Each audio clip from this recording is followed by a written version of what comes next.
icete c'abifilipi, icete c'umunezero, ngo kandi icete cyuzuyemwo icifuzo ca Paulo cingene abifilipi bobaho akabitsindagirisha ubuzima bwiwe.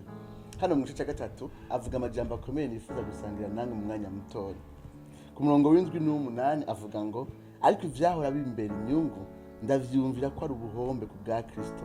Eka mbere n'ibintu vyose ndavyumvira ko ari ubuhombe kubw'ikibirengeye nico kumenya Kristo Yesu umwami wanje. Kubw'uwo nahomvye ibintu vyose ndavyumvira ko ari umwavu kugira ngo ndonke Kristo. Hejuru ku 60 ya mbere mu gice cya gatatu aba yavuze ivyo bintu yahomvye kandi vyari bimubera inyungu. Ubiravye si ibintu bibi. Avuga ko yari umuyahudi, avuga ko yari yize amashure meza, avuga yuko yagerageza gukora ibikorwa vyiza bije vyageze kuvuga ingeso nziza, avuga ingene ubwoko bwiwe n'ingene yakibwe ku munsi ugira 8, avuga ibintu biravye atari bibi. Mugabo avuga ati ivyo vyose vyambereye ubuhombe. Kubera ko vyitwa ubuhombe, kubera ko yibonye ko ari ubuhombe, nuko ivyo bintu vyashobora kumubera intambamyi yo kubona ubwiza bwa Kristo, ubwiza bw'ubutumwa bwiza. Vyari bifise muri vyo umugera, kwegera kuvyishimikiza no kuvyirata gusumba kwakira ingabire y'ubugororotsi bwa Kristo, ingabire y'ubuntu bwa Kristo, ingabire y'ubushobozi bwa Kristo. Kenshi ibintu bitubuza kubona no kujya ku bwiza bwa Kristo ni vya bintu umenga ni vyiza, nivyo tuzi, nivyo dushoboye, ni kahise kacu, ni ingeso nziza. Vya bintu vyose dushobora kwishimikiza bigatuma duhomba bwa bwiza bwose Imana yateretse mu butumwa bwiza. Hanyuma avuga ngo vyose ndavyumvira ko ari ubuhombe kubera iki? Ikibirengeye nico kumenya Kristo. Hano nta kwigirisha. Iyo utabonye ikibirengeye ivyo bindi bintu byose ntushobora kubireka. Ni kenshi tugwana no kureka ibintu mugabo atakindi twabisubirije.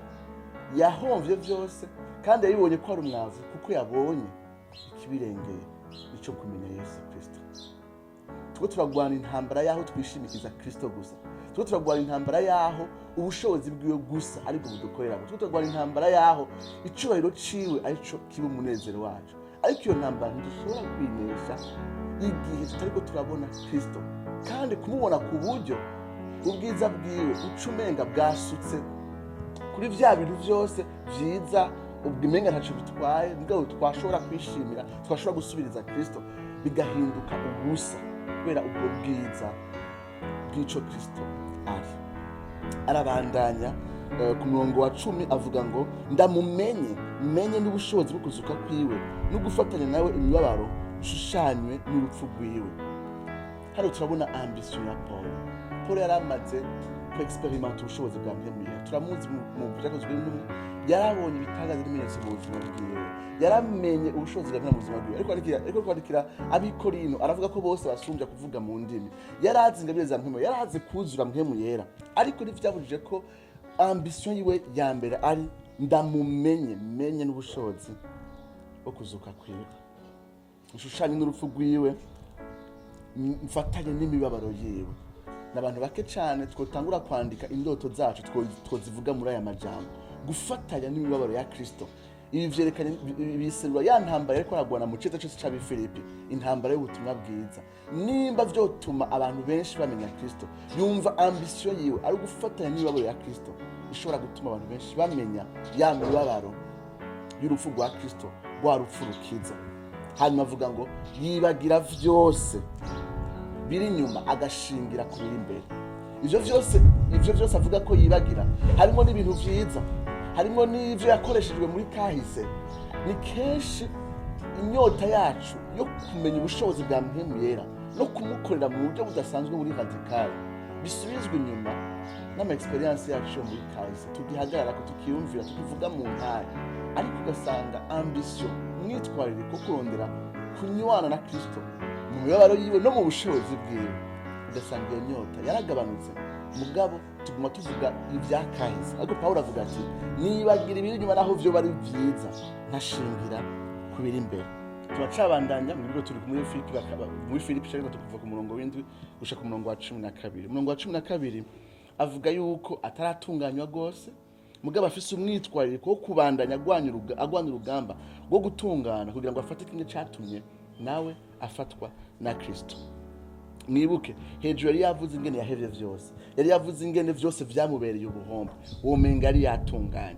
Ariko ubwo rugendo rwo guheba vyose no kuri Pawulo rwari urugendo, nivyo yarashobora kumva ko umutima wiwe umaze kurekura vyose, ariko ubwo rugamba rwo kurekura vyose tuguma turekura vyose ku munsi, si ikintu dukora rimwe tukaba turahejeje.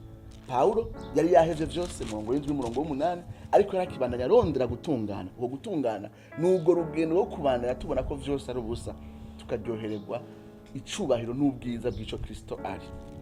Hanyuma muri ubwo rugendo rwo gutungana, intumbero ziranga abantu batwemere ko twejejwe, abantu bamusubira ko turi abantu b'ubushobozi. Ubwa mbere na mbere intumbero ni ya ndavuga ngo kugira ngo mfate kimwe catumye ubwanje mfatwa na Kristo Yesu. Ni cyane urukundo rw'Imana, ni kuba mu rukundo rw'Imana. Impera ya runo rugendo, impera ya runo rugamba ni urukundo rw'Imana ngo rwatumye mfatwa na Kristo, kandi yumva umwete wiwe nugira ngo amenye, nugira ngo abe muri urwo rukundo mu buryo bwuzuye. Ayivuga mu Banyefeso avuga ati dutahurire hamwe n'abera bose amajaruguru, amajepfo, ubwaguke, uburebure by'urukundo rw'Imana rwaborekeye muri Kristo Yesu. Ya yindi ishobora gukora ibirengeye ibyo twiyumvira n'ibyo dusaba, idufashe kandi dukomeze muri urwo rugendo rwo kurondera ukunengesera kose kw'Imana. Imana iheze.